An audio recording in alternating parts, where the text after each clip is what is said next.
Hey y'all, I have another how-to video for you. I'm prepping for an upcoming surf fishing trip, so I thought I'd show you how I take the terminal tackle you see here and make a pompano rig. So I actually learned this float hook about a decade ago, and it has worked really well for me. If you have questions around the materials, they can be found in the link blog post. So as you can see, the first thing I'm doing is removing the plastic that comes in the floats, and then you're just going to take the eye of the hook and thread it right through that float. To lock that in place, you're just going to take one of your orange beads and wedge it right there below the eye.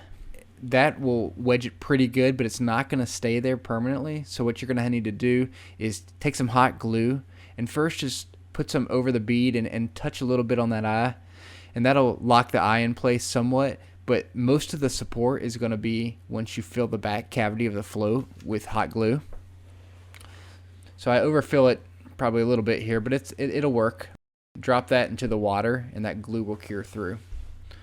So here's a close-up of the same thing. Again, thread that eye right through the float and use that orange bead to wedge it in place.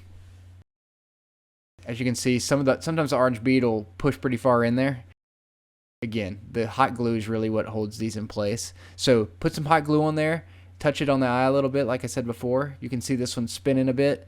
That's okay. The glue will hold it once we put it in the back. And then you just want to fill that with hot glue in the back cavity, and that'll lock that in place. So these are great.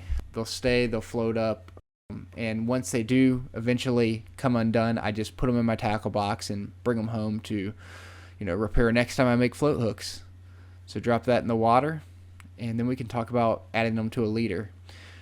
So this leader is just a double dropper loop. I have a board that will show you how to do that. It's just another video if you want to check that out. But all you need to do is take a dropper, thread it through the eye, and you're going to slide that loop once you get it through there. It's a little bit easier if you pinch it. Slide it right over the hook, and then cinch it down.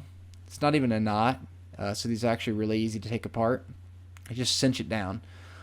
Once you've done that on both dropper loops, you can then take the loop that we tie, again, you can see that in the blog post, for the terminal weight, and do the same thing. Just slide it over and cinch it down.